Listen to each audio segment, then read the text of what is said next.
We all go a little mad sometimes. Forget you. You are under darkness. Here's Johnny. It's all for you.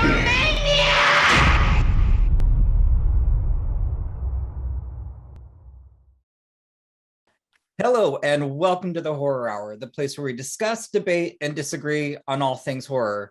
I'm one of the hosts here, Yutaka, and today I'm really excited because we are joined by actress, writer, director, producer, does everything, Gigi Saul Guerrero. Hi, thank you so much. By the way, I love how you say your name. Oh. I love when people make it exotic. It's just great. It's awesome to me. It's, I reside in St. Louis, so Yutaka is not a common name here. So you'd be surprised how fun it can get at times, but That's awesome. Well, thank you for having me. No, thank you for joining. So, well, actually, kind of to talk about, because I know not only, you do almost everything, it seems like. So first off, how did you get into the business? Oh, well, my friend, I was very poor and still am. No, but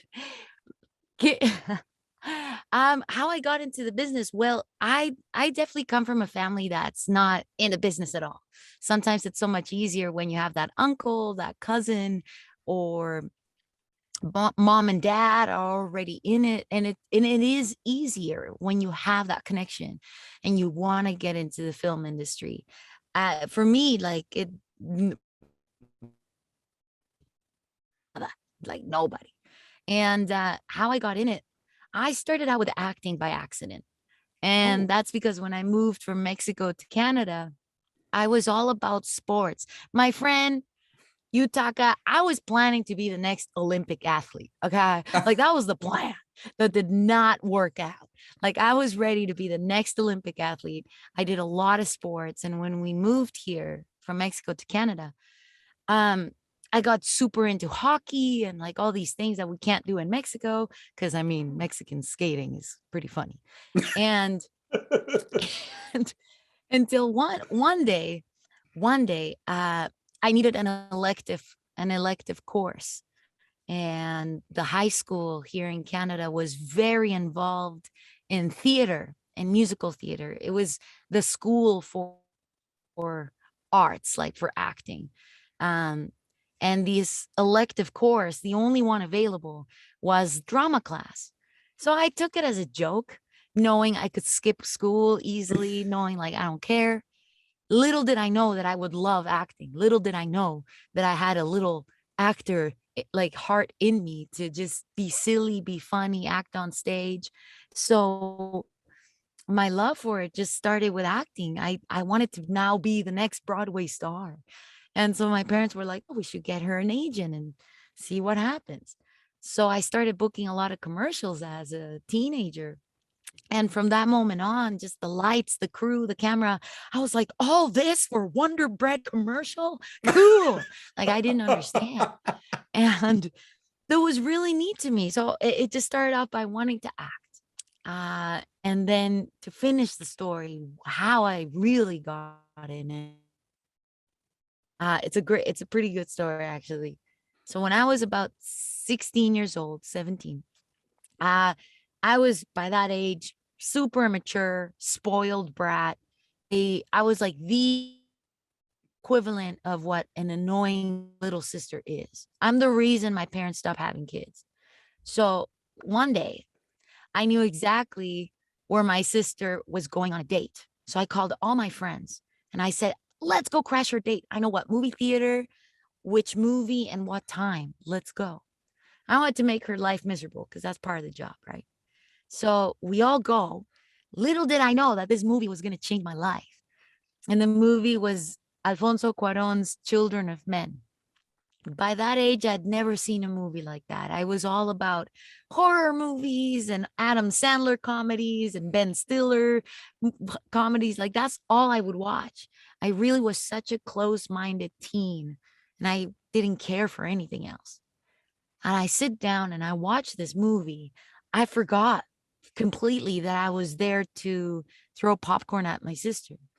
And Children of Men just impacted me on another level. I feel like I grew up because I was so mature.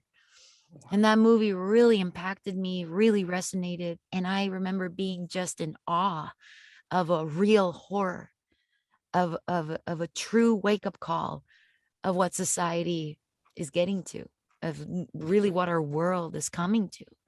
I was just shocked by this film. And my sister, the guy she was on a date with, her boyfriend at the time, was a film student.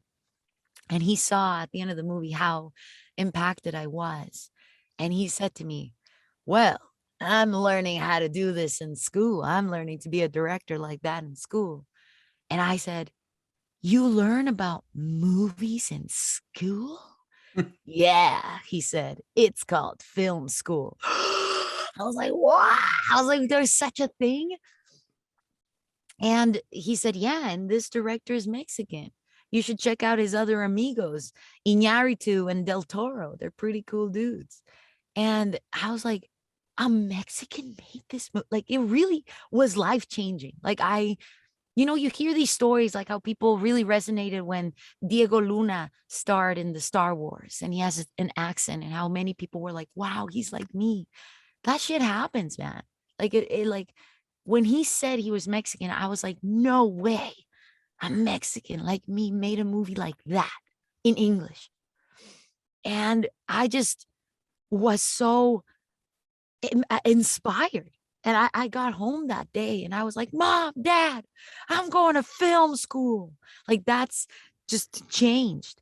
And from that moment on, my opinion about movies just changed. I started watching Del Toro films, suddenly discovered Tarantino and Rodriguez and all these filmmakers. I was like, why was I so close-minded? So, I did film school and did a lot of short films, built a brand named Lucha Gore here in Vancouver. And I have about 18 short films by now. And, it was a lot of hustle. Some people with one short film, they make the next feature film. For me, it took like 16 to do Culture Shock, my feature debut. But that's okay. For some people it takes one, some take 16, probably just me. But it was really wild. But it was, a movie can really change your life like that. Well, I love the fact that with at least Culture Shock, well, actually quite a bit of yours, I love the fact that you touch upon something about in terms of representation, because certainly growing up here in the Midwest, I rarely saw an Asian in horror, or Really? just an Asian, Asian American represented, I would say, properly in film. We've certainly had, obviously, some not good representations, but it's always been something, and that always really definitely deterred me from ever pursuing that passion. Because I remember the first movie, I think, I remember I was 6 years old, sitting in the living room, probably shouldn't have been watching Alien, but I was. My parents were in the kitchen cooking chili and rice. I remember this like the back of my hand. That's what I'm like, I love cinema. And I mean, horror is definitely what I gravitate more towards, but I just love it. Everything in front of the camera, behind the camera. And it's just something growing up, I never got to see that. And I wish I would have had more of that passion and drive. So it's really amazing to hear like that is what just like, oh my gosh. And you put more of that content out there. And I think that's amazing to me.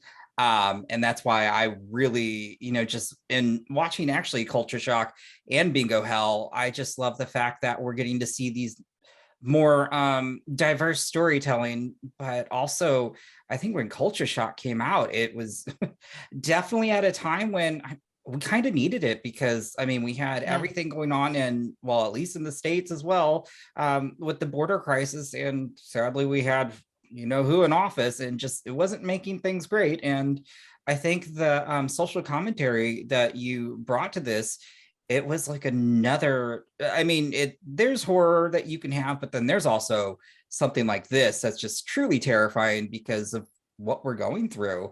Yeah. And I'm curious, what was it like to tell this story? No, well, thank you so much for your kind words.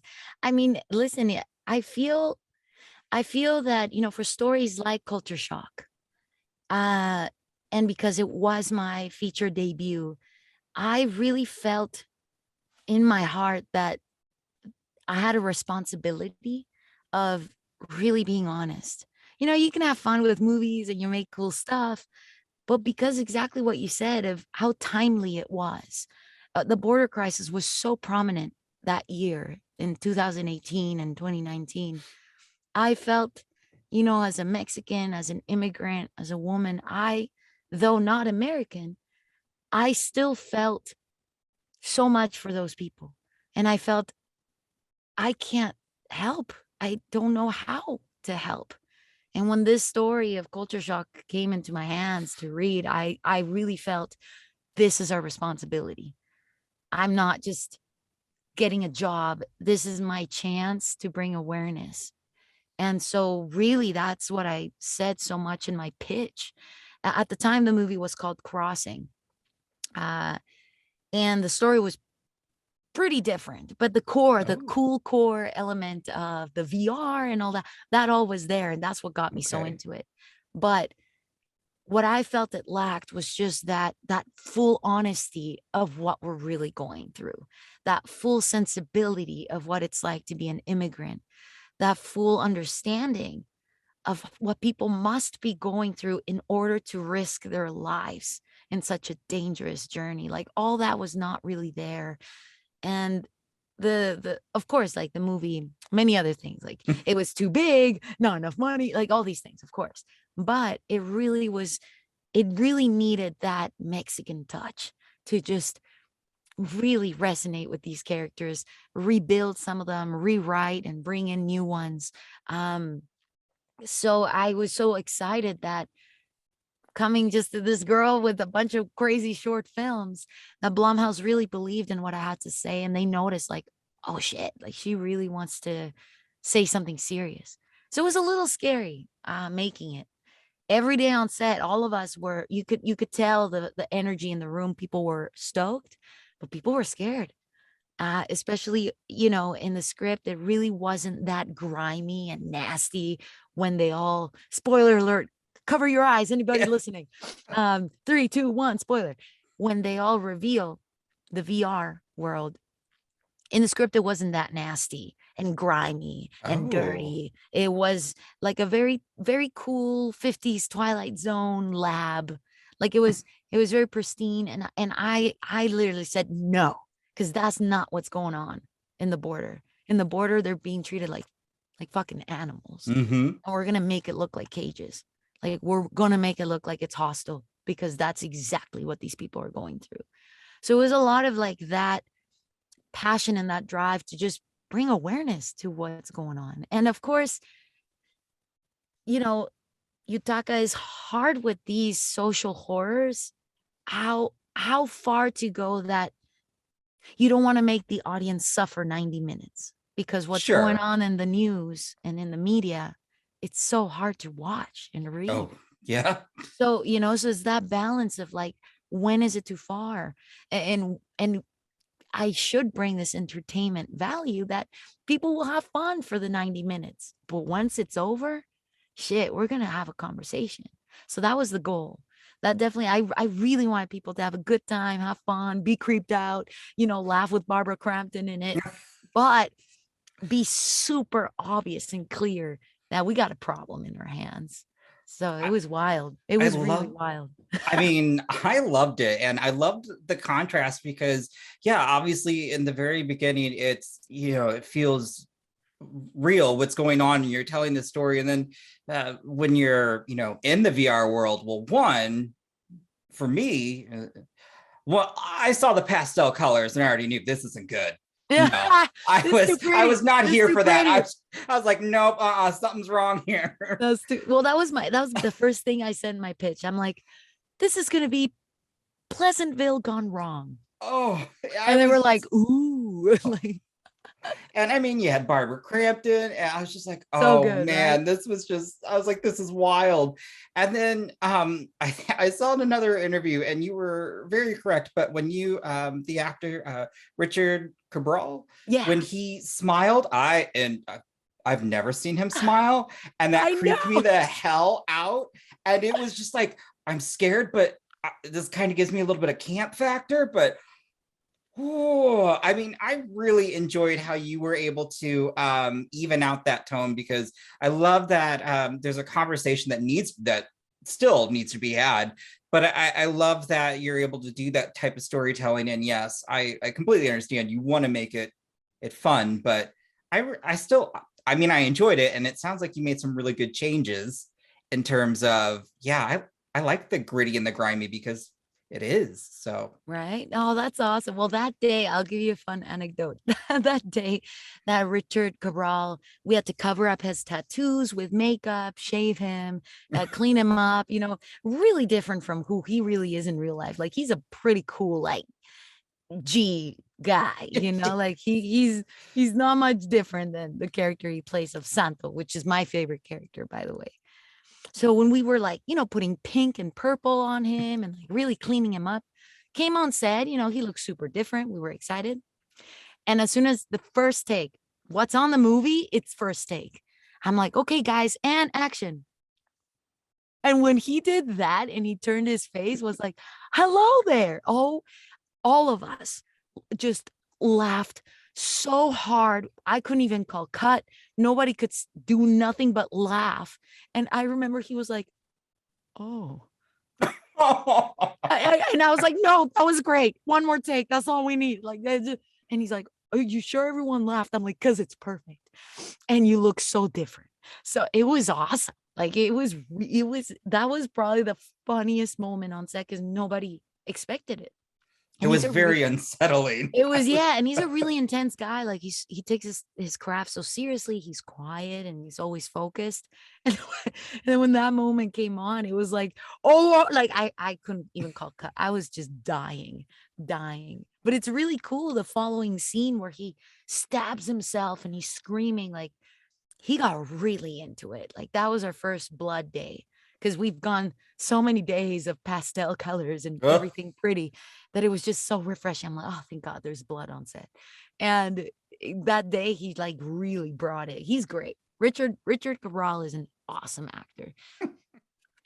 I will also say I felt I also, and again, we do talk spoilers, but I'm very happy how it ended in terms of Marisol, realizing, this isn't for me. This isn't home, and decides to go back I home love to you said that. That was a big it. fight. That was a big fight to I have that. If she would have went to the States, it wouldn't have felt authentic. And I think that it felt like the very tone of what we were getting at too is home, family. And I mean, one, grass isn't always greener on the other side, but you have this community, to support here.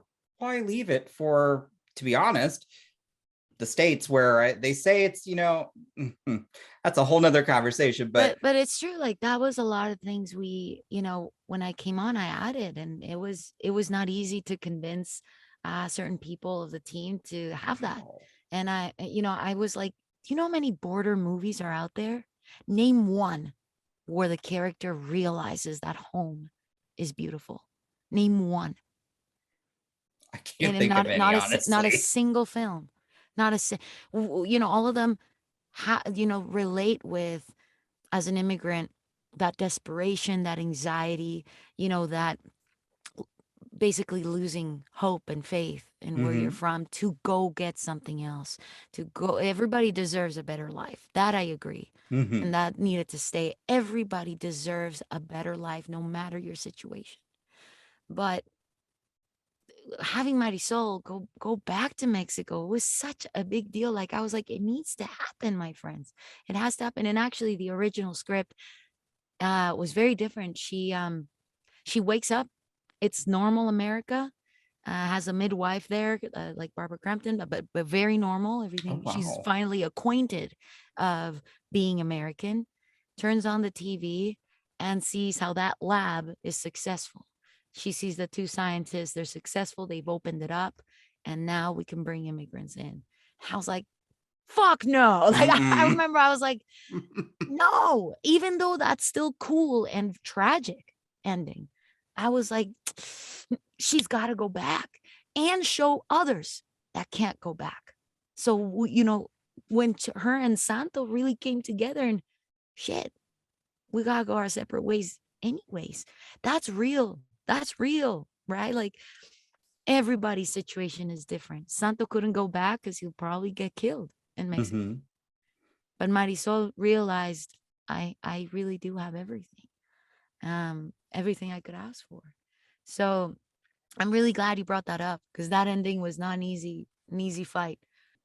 One of the other things that I'm curious now, how was because I also completely forgot when I was watching it that Barbara Crampton was in this, and I can't believe that. How was it working with Barbara Crampton? Because that was a character. It was fun. Like, she's never done anything like that, right? It was really cool. Look, she came in such last minute. Thank you, Jesus. Because we had auditioned so many actors for that role, and we were very close to shooting. We auditioned a lot of people, and it just popped in my head. I'm like, Barbara Crampton. Like, it just like popped in my head. And I said, she may be a little too young. She may be a little too hot, but she'd be perfect. Like, it just, because I really wanted someone that looked like Betty Crocker, like old. Like, that was totally the vision. But I was like, this is a great opportunity. Long story short, her and I were friends previous. Told her about it. She was excited. She sent in the greatest self-tape in her living room. And the whole team was like, yeah, she's it. Little did we know that we couldn't afford her. We couldn't afford to fly her. And, you know, two beautiful blessings happened. One, she was the blessing. She said, I will work as a local. I will go. I want to do this movie. I was like, okay, bring her before she says no. And then a blessing right at that same time, the studio, the marketing team sent in an email that said, hey guys, by the way, all of you shooting all these Into the Dark features, here's a list of the top 15 horror icons that would be great to have cameos in movies. Who was number 2? Barbara Crampton. She was right there. So I looked at the studio, I'm like, do I need to say more, sir? You know? And so it was just like back to back 2 things. And everyone's like, okay, yeah, let's get her. And so we made it work. She really made it work as well. And she believed in me. She's believed in me in so long. And it's such nice friendship to have. And I can't wait to work with her again. And I promised her, this is going to be a role you've never done before. We're going to do something crazy fun. So it was great working with her, developing this character of Betty. We loved it. Like, I think she killed it. She was so amazing. Much fun. She was so much fun. And I remember, and you know, this was a tough movie to shoot because we only had 16 days. Like, that's all we got. So, you know, we were fast paced, really had to be organized. And I remember she was like, oh my God, you're like a soccer coach. Yeah. Like, you don't stop. I'm like, yeah, I don't stop. We got to go. Like, you know, it was crazy, the energy, but she had a blast. I had a blast, and hopefully we make another one together. Yeah. It's crazy to hear that the shooting schedule for those, because we're lucky enough to chat with Maggie Levin and Nice. the folks from My Valentine, and I mean, it sounds like the time frame you all had was nothing. Yeah, like it was crazy. But listen, like, it's motivating, especially working with a cool studio like Blumhouse. It's really motivating to know there's a home for these films. There is a light at the end of this tunnel. This movie will come out. Like, that's, to me, that was so like, we got it. But also, I'm very thankful that I had made so many short films before that were no money, no time. Let's just make cool stuff. So I really did have that that experience and that energy of like, we gotta go, and so it worked out. And I'm really proud of Culture Shock. I think it looks more than what it was. It does look a bigger budget than how little it really was. I mean, And it looks it's like we did have more time, but of course, more time, more money, the things will look grander scale and all that jazz. But sometimes it's okay if you keep it creative and contained, you still can make things. I mean, for your directorial debut, I mean, it's fabulous. Thank you. I again, I'm a big fan of Blumhouse, and I've been really excited to see how they're just at least for me, they're introducing me to new talent that I didn't know existed, which is as I'm learning. But I do love that the stories that you've been telling, and also I've been Thank you. really happy to see more female directors. Like there are plenty of female, like I should say, there's a talent pool out there that is just not being utilized because there's, Yeah. it's the same old, same old. So I was happy to see that Blumhouse is giving these opportunities, because as we talk about the next film, which is one of this year's favorites for me, and that's Bingo Hell. Yeah. That's awesome. And also this too had some really great social commentary. We're talking about gentrification. You've got corporations wanting to kind of basically abuse people that can't really say no. Then you also the themes of family, community.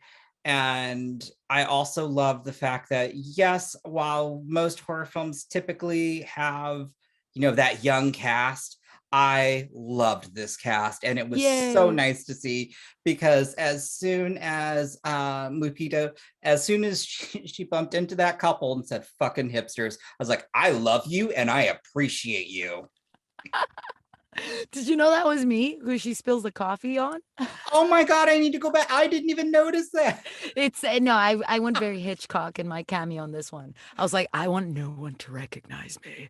And that's me. That's me who she spills the coffee on. I just felt like, I was like, I really just, Love her. yeah, I couldn't, I mean, she was the heart and soul of the film, but I can't say enough. And I'm curious too, because in looking at the cast, like, how was it to pitch? How did this pitch go? Yeah, I mean, look, this wasn't easy either especially this was a really ambitious project, because not only was it low budget and quick, we shot this in the peak of the pandemic. It Mhm. was before vaccines, before it really was when sets were still figuring it out. So it was hard. And the COVID officer was always getting mad at me because I wanted to talk to the actors. I wanted to be there. And I had these glasses and this mask. So like, and I couldn't be more than 6 feet apart from them. It was a lot of, obstacles. Super excited we still got to tell it. But one of the hardest parts, to answer your question, I was not allowed at one point to have older actors. We needed to change the script to actors that were 40 years old or younger because of COVID. And I was like, I don't want to make this movie. I quit. I quit. I don't want to make this movie, because I just could not envision 40-year-olds, no offense to them, but playing bingo. And at one point, the community center, the bingo hall had to be outside because we just were not allowed to shoot indoors. I was like, there's no such thing as an outdoor bingo hall. I was like, that don't exist. Okay. There was so much stress and pressure for this, that the script used to be much bigger. It used to be a town that will get gentrified. And all these creative ideas started coming by to just scale it down, scale it down, scale it down to, what if it's already a gentrified town and there's only these few very people left? It made the script stronger, I think, thanks to all these COVID things that kept happening and it kept getting pushed and pushed and pushed. We were able to make it work. And luckily these actors wanted to work. These actors wanted to start their year with a cool project, and it worked, but it was not easy. We were very close to not making this movie many times. That would have been a shame. Oh my gosh. It's been interesting to actually really hear how much, in terms of the films that, filmed during COVID, how they kind of had to alter essentially what they were filming. But I mean, I will also say, I think also just the banter among your actors was done really well. And I had so much fun. I did. I will say my only one grievance, but it was the coolest death. I'm still so upset. Clarence. Oh, so we just had a screening last Thursday. I'm still hungover. We had a screening last Thursday night, and people were crying at the end with Clarence, especially when Morris is like, "Where's Clarence? Clarence!" like yelling for him. And that wasn't in the script, actually, how he looks for him. It just felt right to bring that in later with the energy that we had, and the actors were so into it. And I told the actor, I'm like, I think you should look for him. And he's like, oh, I love this idea. And he got so into it. And there was a few people in the theater tearing up. And I could hear, during Clarence's death, so many people in the audience, no, Yeah. no. Like, I was like, ha, ha, ha, ha. Like, I was like so happy. But that we needed to do a torturous one. Because these Amazon films, we're not really allowed gore and too much violence, which is fine, to each studio their own. So for me, you're talking to Gigi, I was like, oh, fuck, damn, like, how am I gonna do this? Look through the dictionary. Oh, gore is different than bloody. Let's just do very bloody. and luckily, even though there was not a lot of violence that was allowed or gore, I wanted at least this death to really get people like upset and sad. And it's the most fun death I've shot out of all the things I've shot. I definitely think this one was the most fun. And it was the first day on set. We started with a bang, the hardest thing to shoot. And that actor, wonderful actor, he was the eldest of our cast. He had never had fake blood on him in his life before. Never. And I was like, well, we're about to make up 50 years of work for you. And I remember he said to me, he's like, on set, right? We're just about before we do this. Ma'am, Miss Guerrero. I'm like, what's up, Grover? And like, my stomach hurts. I'm nervous. I've never had fake blood on me before.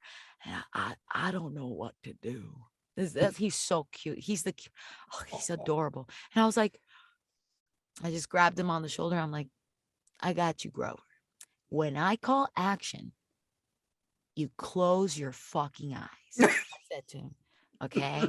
Close your eyes and just keep acting.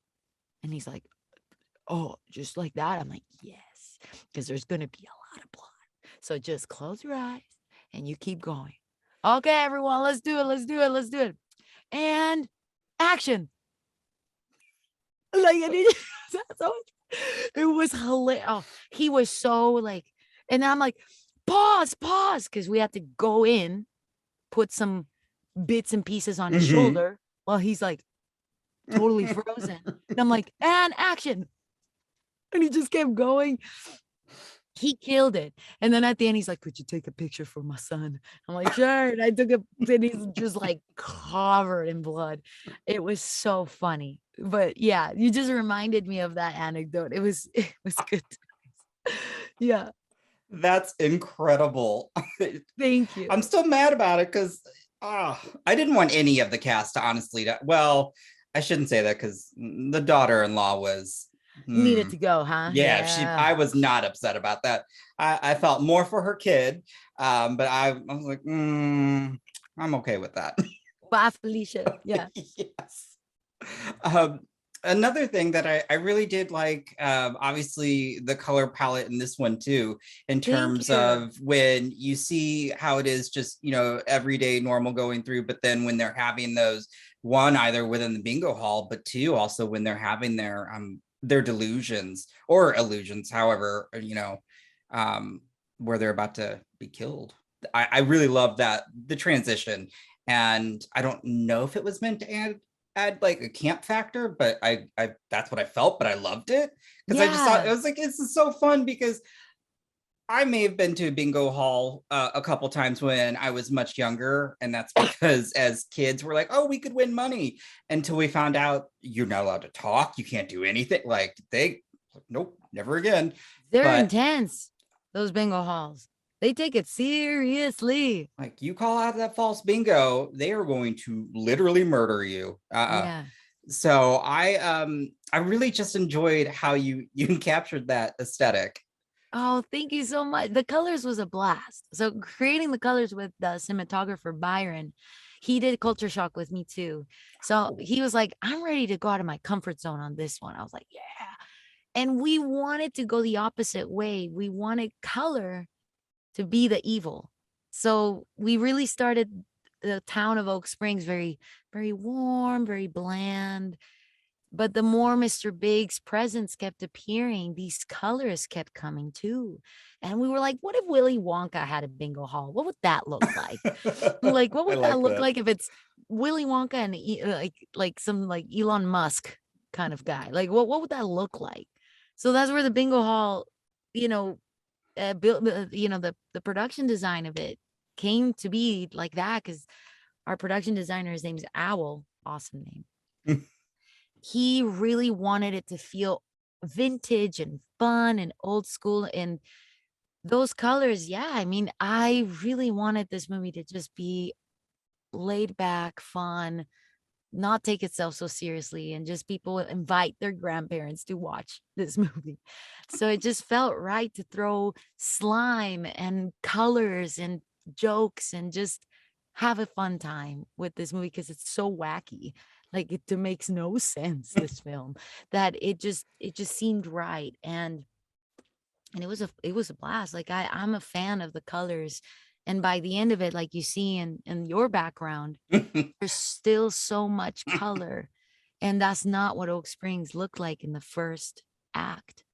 So it Mm-mm. just was really nice to keep adding and adding and adding color to the life of these characters, especially Lupita, who who really didn't know the difference between family and community. She really needed to learn that. And when it all comes together, her life is colorful. There was a lot of thought into it. It It was fun. was I just, by the end of it, I was like, this is one of the best feel-good horror films I've seen in a Yeah. while, because I just loved it. I was like, oh, That's and awesome. I This is the mean, first time I've heard people call this an endearing horror film, yes. a heartfelt horror film, Hmm. and just like it was the first time I'm like, oh, we started a new one. Like it just made so I'm so happy you feel that way. I've seen, like, I did read other reviews, and I was just like, I don't think we watched the same movie, because I don't think they understood, because there was just too much. I was like, how could I was like, no. I mean, one, I love the fact, well, when she got the shotgun was one of my favorite scenes, because like, oh, shit's gonna happen. And also, she's a tough cookie. I can't believe you slammed her head on the. I was like, Yeah, when Mr. Big's like, oh, yes. like we had to do that. I was like, nah, Granny going down. I Granny was. going down. It was fun. But you know what? It was interesting. I definitely, and actually just from this Thursday on the screening, I was having a lot of trouble how much hate I was getting for this film. I really was convinced. Um, and I learned a lot and definitely there was obstacles to face and just trying to make this goddamn movie was but that's like a different story of how hard it is. And it was really hard that, you go through all these obstacles and this insane amount of work and your soul becomes part of this movie to just try and make it. And it's so easy. You see these reviews that call you lazy storyteller, lazy director, clumsy. And it's like, you weren't there, bitch. No, I'm kidding. But it's like people really don't understand how hard it is and what a miracle it is that a movie can be made, regardless of what is going on, COVID or not, and low budget or not, whatever you want to say. So just from this Thursday of the screening, I loved the movie again. And I'll be honest with your listeners here. I was having a lot of trouble with the hate that this film was getting. And I was like, man, I really thought people would get this, that it's very Goosebumps inspired, very Amblin, old school Goonies, bringing back that vibe. Like Yeah. Oh, I could see that. yeah, I just wanted to bring that batteries not included vibe. Like I just wanted to have fun, and I couldn't believe how many people just didn't get it. But suddenly, in the last month, beautiful reviews started coming out that even brought us up in Rotten Tomatoes. I was on the green sign for so long, and these reviews just started coming of people that really got it. And like you are saying too, when I heard your review on it, I was like, Yutaka gets it. And it is a movie that speaks more than just blood and slime and goofiness. It really is a movie that speaks about our seniors, about gentrification, community, family. And on Thursday on the screening, that was by far the best screening I've had of anything I've ever showed. And Wow. the people were hooting and hollering and screaming, and like all these hilarious commentary during it. I mean, people were drunk probably, but it was so funny and fun. And I couldn't believe how many people went. And definitely, we make these films and your goal is to watch them in a big screen with an audience. Mm-hmm. And it played a fantastic fest. It was a blast, but people there are very respectful, very film oriented people Mm-hmm. that are quiet, and you're here to watch them. Oh no, on Thursday, man, like people were yelling like swear words, and every single time someone love it. called bingo, or when Lupita had her asp and would like throw her asp, people were like drink, and like it was just insane, and people loved the movie that day. It made me really love the movie again, even though I've been proud and all that. I really was going through a hard time, and Hmm. lately I needed to just feel that excitement and love towards these characters, and just like you said, Clarence's death was like, and it really got to these people who were paying attention, who were there for the film. Makes a big difference. Streaming movies now, you don't know what people are going through. You don't know if they're on their phone, if they're going through a hard time. Oh, I got to work, so I'll pause it here. It's really hard to please people now. It's tough being a filmmaker, especially now. Oh, I know.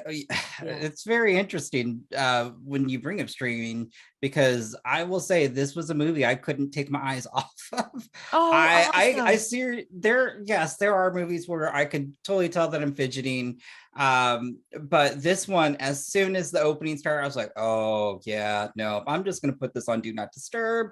I'm going to give it my full attention, because another thing too is Amazon or Blumhouse. I'm not sure if it was Amazon or Blumhouse who gave us the screeners, but I was shocked that we received them, because I saw the trailer and I was like, I'm just going to ask if they'll give that to us. We'll just see what happens. And they did. And I was so thankful, because I was just like, this is incredible. And so you should feel proud about this, because Thank you. I think it's just a wonderful, diverse film, and I love the cast.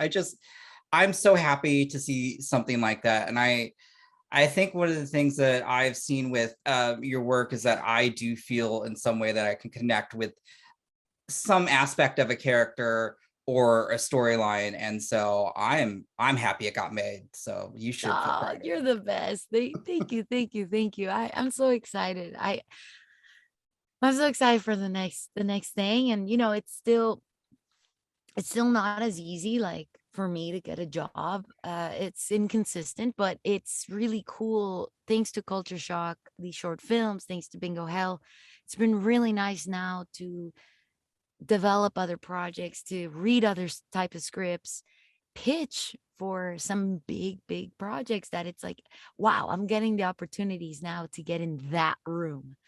Maybe I'm not getting the job just yet, but I'm like, it's okay. That director's really cool and I'm their fan. You can give it to them. It's like, it's fine. But it's really cool to now really be recognized for bigger things. And Blumhouse and we got some really cool, crazy scripts that I'm hoping we make, if we find the right budget for them. And I'm just excited to keep going. I really can't wait. And thank you so much. I can't wait to see what you do next. And it's interesting when I look at your work and just the passion that you put into it, that it still blows me away to hear that it's still difficult for you to sell projects. I mean, it's sad to say, but I feel, in this industry, again, like I would say what makes me very happy is you're our 4th female director that we've had on here, which I love the fact that there should be more, especially there just needs to be more opportunities given, and they're not. So I'm happy to see that Blumhouse is doing that. And it's a shame that it's still difficult, Yeah. I mean, I'm curious that in terms of, is it just to pitch a script, or to pitch a role, or just everything in general? I definitely is everything in general. In my situation, I face a lot of ageism as well. And sometimes being the youngest in the room has been hard. And I'm really silly. Like, I like to just be chill and relax. And it's sometimes really hard to be taken seriously. But I never like to look at the qualities and the sensibilities I have to offer as a disadvantage. I'm always like, this is me. You like it or you don't, and though I recognize being, I like to say majority, but being a minority, female, young, I like to look at that as a total advantage, and something I should be proud of, because it motivates me to work harder. Because I understand it's an obstacle. So I'm not gonna be mad about it or fret about it. Why? I can't get rid of who I am. I can't get rid of my situation. So that's just gonna force me to work so much harder than I would if I had it easy as a white male, let's say. Yeah, no, So absolutely. no point in complaining. Right. So what was it? Jeffrey Reddick had mentioned that we have this huge talent pool that is just vastly underutilized. And what people don't realize is that maybe the reason you're not getting the demographic as well is because we want to be seen. It's very important. And I'm waiting for them to come around. Now, we joke that I was like, you maybe could have more fat bearded gay Asians, but we'll get there, people. And honestly, just from every interview that we've done or that I've done, I've always been very nervous. But this has been probably one of the most fun, because you are you're just a delight, but clearly you're passionate, but also I love the kookiness and all of that is amazing. It's what makes you. Thank you. It also and why I'm still single. That's okay. One day. That I don't get. I mean, I'm just gonna say, because some of the photos and the pictures, I'm like, she's hot. What the hell? Oh, thank you. Also jealous they're all of the just hair too. They're intimidated. I like to say they're intimidated. They're intimidated. Hey, listen, Latinas, we're crazy. Like, I don't blame people. We're weird, wild creatures who need a lot of love and attention. So I do understand, but it's like, really, man, like, come on. Like, come on. But that's okay. That blows me away. You're awesome. So, well, another thing that I do want to ask or kind of finish up with, though, is I have been also watching you on Eli Roth's History of Horror. Yay! And that's another thing. So your love of Gremlins. Oh. And they're going to be making a show, and I'm curious what your thoughts are on that. I know. I think there's an animated adaptation happening, right? Mm-hmm. And I know that there is possible remakes. I have heard. I think, yeah. Rumors of something like on HBO Max or something. I see one of the, I think he's the showrunner. I don't know. I wish I had his name. I should. He's Asian and he does this thing where he boosts the creator every day, and I love that. And I can't remember his name. Mm, That's okay. but I love Gremlins. It's it's a horror film, it's a family film, it's a Christmas, I mean, Delight. the staple in my household. So Oh yeah, it's always Will Ferrell's Elf and Gremlins. It's like we have to watch these two movies. Like it just we have to. They're for Christmas, of course. No, well look, whoever takes on Gremlins, I just they got to keep that campiness, that vibe, that silliness. It can't take itself seriously. It needs to just go out there.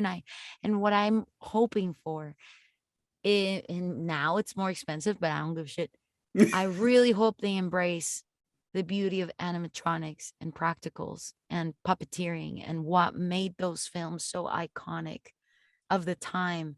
So I hope it doesn't rely too much on CGI. These characters are thank you. That's what I'm hoping for, whoever takes it on, to really consider that authenticity that I think is one of the reasons why we love those movies so much. Why I'm a big Absolutely. fan of the Muppets and all these wonderful films. They're Dark Crystal, you name it. We don't have that anymore. We don't. So I was shocked that, well, I had a feeling that with Don Mancini, the way he was going to do Chucky was going to be all like puppeteering and practical. He's not big into CG, and I freaking love it because we don't get CG can be great, but at times it can also bring it down if it's not done properly. yeah, And takes me out of it. agreed. I couldn't agree more. So look, now we have the ability of mixing both and making it that much real. Cool. But I just hope it doesn't rely full on CGI and all that. So we'll see. But I'm a big fan, man. Like I love my dog Nacho, but I really wish it was a Mogwai. Sometimes I'm like, man, you don't change after midnight when I'm feeding my dog. And I just love him. And Gremlins too, like don't even get me started with that film. I think it's the perfect sequel ever made. Best cameos I've ever seen in a movie. It's an everyday holiday movie. It's an everything movie. That is a great sequel. It's so funny. And what a lucky director, Joe, right? To have made Gremlins 2 and literally was told just do whatever you want. And he said, okay, I'm gonna bring every gremlin I could ever imagine on screen. I was watching a documentary, and I'll never forget this, how it said they had to delete a lot of gremlin scenes because it was just too many things of gremlins. I'm like, no. Oh. Give me all the scenes, all the dancing sequences and singing. Just give it to me. I want more gremlins all day long. It's a perfect film. Both are, but I love them. I love them so much. It's amazing. Well, then to finish up, because it is one of my favorite things to see, is you torturing your dad with horror films. And I know. I want to know well, I saw the VHS 94 reaction and that was so good. But I'm curious, what has been his favorite horror film that you've forced him to watch? I think that's a tough one, but I think I've posted so many videos of my mom and dad reacting. They're so good. They're I hope so everyone funny. goes and watch those. Definitely one of the most iconic ones was Old Boy. Like that reveal of the end, my dad's face. I know. Like he was like, but I think the one he liked the most, because I think it scared my mom way too much, was The Descent. Down the cave. That gives I have things that just gives me claustrophobia just watching that film. But my dad thought that I think that's the one he's really enjoying. It scared him so much. And my mom, it scared her more. I think in one of the videos I posted somewhere on Twitter, I think my mom, out of fear, throws the pillow right at my dad, and then he screams louder. It's a whole thing. But yeah, it's pretty funny. I'm pretty sure that's the one he's liked the most. I love that. I mean, I think everyone should enjoy horror, even if you're scared. I mean, but Totally. it's so much fun, and Well, it's one thanks of to my the favorite things yeah. to see. Oh, that's awesome. I always keep hoping for more reaction videos, but definitely the pandemic is what made my family watch more horror movies because I could never get them to watch these movies because they were always like, no, no, no. So I always had to make up. Well, I mean, I don't know why they still trust me, but I always had to make up stories and reasons to watch a horror movie with me or go to the theater. Like I remember when Hereditary came out long time ago. Oof. I told my parents, I'm like, there's this amazing family drama on theaters with Toni Collette. She's gonna be nominated for an Oscar. It looks like really intense family drama, dysfunctional family. My mom's like, oh, I love those Oscar movies. I'm like, yeah, we should go. And so that like I had to always make up things for them to watch these movies. And, and now during pandemic, right? Because I stayed home, I was like, I'm going nowhere, right? Same with my sister. It's a little hard being foreign and Latinos in the same house. It gets loud and we want to kill each other very easily. And we all fight for the living room, all of us. So we really brought a system during this whole time, during COVID. We brought a system that we rotate whose turn it is to pick the movie or the show, whatever. And then it's your choice if you want to sit and watch. And most of us are tired. We all obviously will sit down and watch. My sister's always choosing on Disney Plus. My dad's always picking really weird shows on Netflix that we never get to finish these pilots. And then my mom's always like, "Yay, I like to watch Dancing with the Stars and Family Feud." But when it's my turn, I'm like, I'm picking some of the meanest movies out there. And so it's really every time just trying to convince them to sit down and watch something.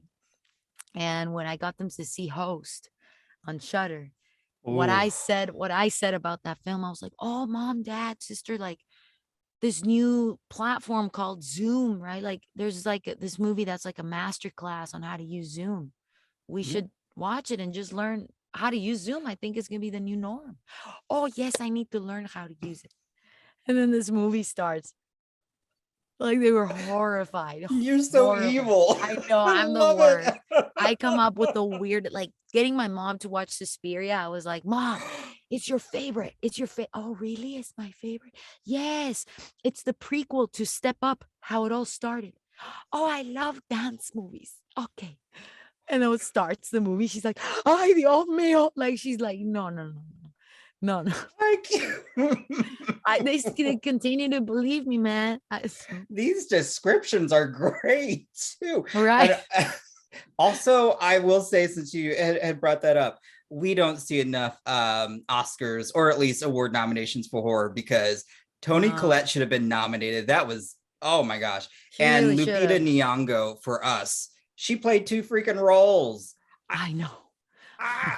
But I mean, that's, luckily Get Out got the recognition, but like that made me so happy. been a long time. Like since A very long time. I think what the last one was either I think Silence of the Lambs or and then the Misery. Yeah, and then The Exorcist way back, but that was just for makeup, I think. It's a So, shame because it's a shame. I love all types of cinema, but I mean, it takes just as much to invoke fear as it does to make somebody laugh.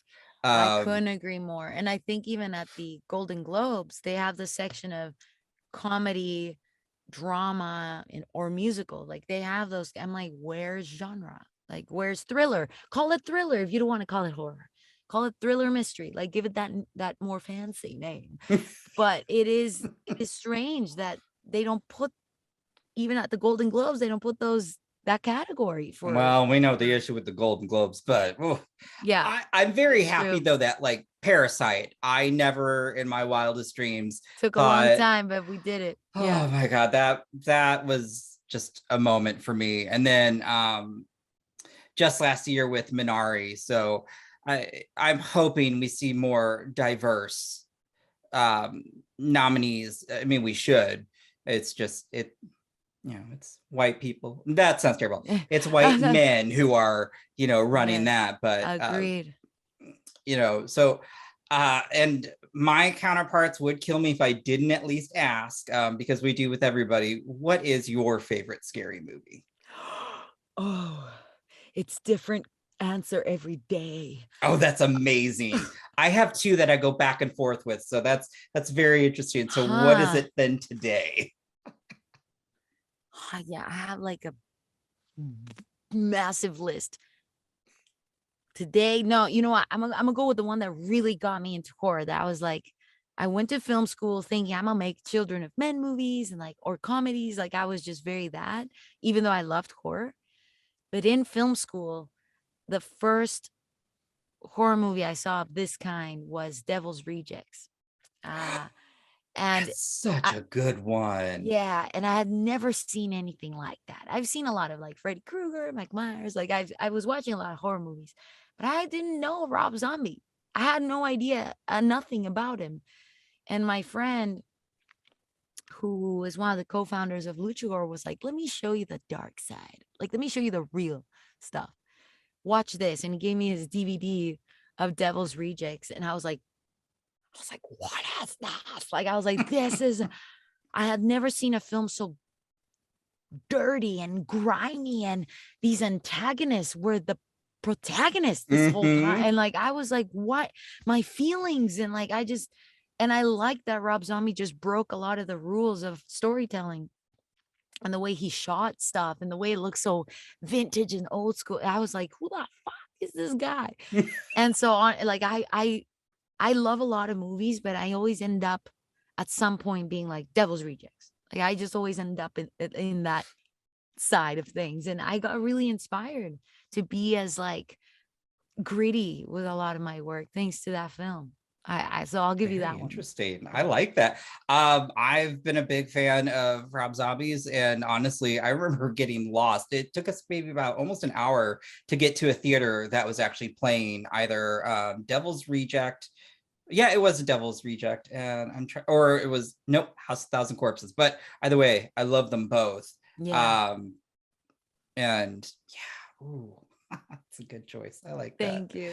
Well, also before we go, aside from telling people to please go watch your films because they are really great. But do you have any upcoming things that you can talk about? Well, not for directing just yet. Like, I'm still, planting a lot of seeds and see which one grows next, which I'm excited about because these projects are really cool. But on the acting side, I'm excited that I can soon, any day now, I can soon announce some pretty major roles that I've been working on these animated series where I was the lead character. And I cannot wait for people to stay tuned on my socials, because I've been dying to promote these two specific shows that are going to be very big. And I can't wait. Yeah. So for voiceover, I've been very blessed that I have some really neat projects to announce that I'm the voice for it. Yeah. So that's about it so far. So I'm just hustling. Got to pay the bills. So I'm just hustling with a lot of other stuff. Yeah. Well, I greatly appreciate you taking the time to come on you. here and just shoot the shit with me, because it has been so much fun. Also getting to know you, and then just you too. all those lovely anecdotes about the filming. And I do hope, I'm not sure, is Bingo Hell going to drop on DVD? Because I hope so. That would be a blast. I would like to see commentary, because it sounds like it would be hilarious, and I would enjoy with it. me, yeah, you're in for a treat. I'll invite my dad too to have a commentary. He's crazy. Thank you so much for having me. This was so fun. It's been, again, truly a pleasure. So thank you, and to our listeners and everybody, till next time. So bye. You have been listening to the Horror Hour. See you next time.